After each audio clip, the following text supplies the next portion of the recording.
All right, we got a lot of information to cover in this slide deck here. We are going to start looking at the SQL Where clause. The SQL Where clause, I want to point out right now we're talking about selecting data out of the database, but the SQL Where clause also applies to update statements and delete statements. So we've been seeing it used with selects, and I make sure that you understand that it is going to be more than just select statements.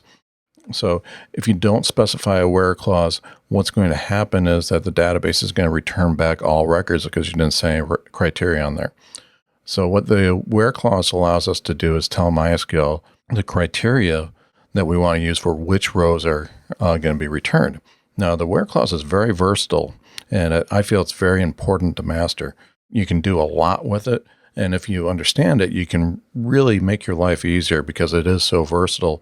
As you become more and more comfortable with it, you'll become more and more proficient and be able to get data out of the database in the format that you want. Now, here's a very simple where clause on a select statement. So we're saying select star, which is give me everything. That's a wildcard for all columns from that table. So saying select star from employees, where first name equals Elvis. This is going to return all records in the table where the first name column has the value of Elvis in there. Now, it's important to understand that it must match exactly. So I have here, if the first name was set to Elvis in all lowercase, it would not be returned. If you have spaces before or after Elvis, that would not be returned as well. So technically, spaces to a computer, it sees those as different values. Now, there are functions that we can use, and we will show you those to address matching on case and moving leading or trailing spaces from values.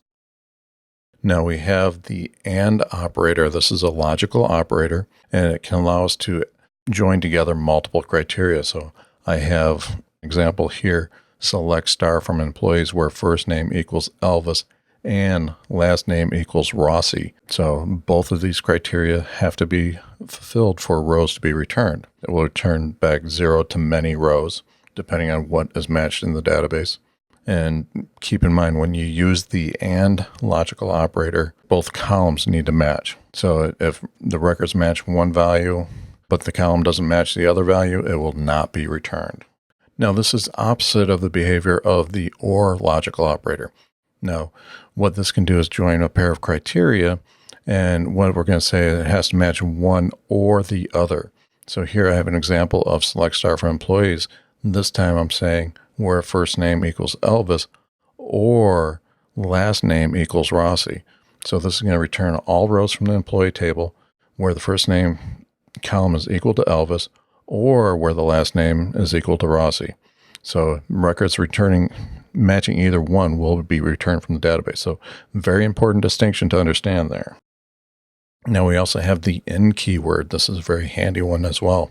The in keyword allows you to specify a list of values to match on. It can, in theory, help you reduce the number of OR clauses because really this kind of functions as a OR where you're saying first name matches Elvis or Mary or Huey or Moss. So this is a very handy function to be able to use the in keyword. So again, it's going to return back rows from the database where that column specified, in this case first name, is equal to any of the given values in that. Now, it kind of works like a equal statement where it must match case and not have any leading or trailing spaces. And a really cool feature, we will see this in the future in the course. We can actually put a sub-select in there so we can do some pretty complex stuff and really cool stuff with the in clause. And then we also have a where clause, and we can use the not in keyword. So this works the opposite. So it excludes any records being returned where that value is found in that given list. So in this case, where I have the in statement, it is going to return back records where first name does not equal Elvis, Mary, Yuri, or Moss. Now we also have null values. We really haven't talked too much about null values. A null value is where a value has not been assigned to a column. Null means nothing. And technically to a computer, if we put a space in that column, that is still considered a value because a space is a non-viewable character, but technically the computer still sees as a character. I've seen databases get spaces in columns where you don't see a value, but there's actually something there. So A little tricky. It's not ideal, but it is something that happens. So we can do tests for this in our where clause with the keyword that is not null. So we can say column name is not null in our where clause, and that's going to return back all rows where that column does have an assigned value. Then we also have the opposite where the keyword is null.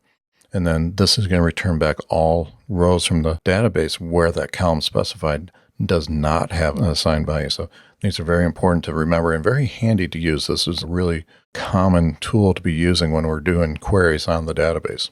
Now, important to note, the equal operator, if we have two null values that we're comparing, it's going to return back null. Now, there is a null save operator, which will return back a character of 1 if both values are null. So this is something that we can do in advanced queries where we have the risk where both values could be null and we need to test for that condition.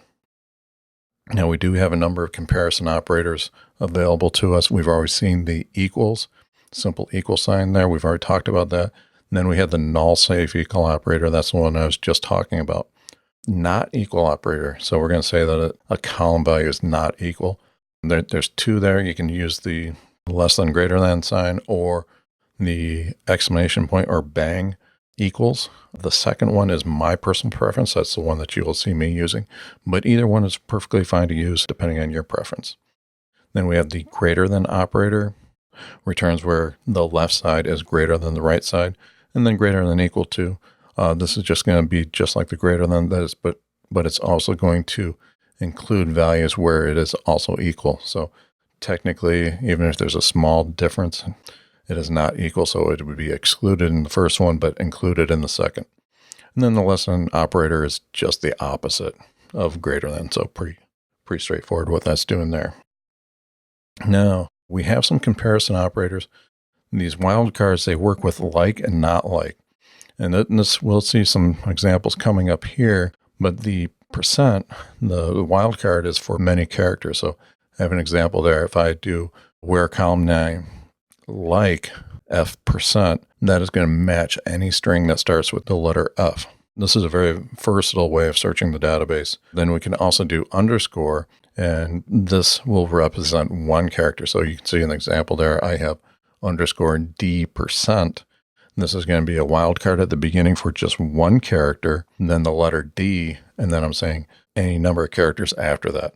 As long as that column value has something, the lowercase d, and then whatever after it, it would get returned in that type of search. And then this is going to apply to like and not like. The not like obviously is going to be the opposite of like. And then the last two criteria that we need to talk about is between and not between. And these are very handy to use. You can match records where a column is between two given values. So you're going to say column name between value A and value B. So as long as that column is between those two values, it would be returned. So this also see examples of this coming up. You're primarily going to use the between functions on dates and numbers. And then the like and not like operators, you're going to be using those primarily on string values. So coming up in the course, you are going to be seeing a lot of these examples. We're going to work through a number of these examples to challenge you and get you more and more comfortable using the selection criteria of the where clause.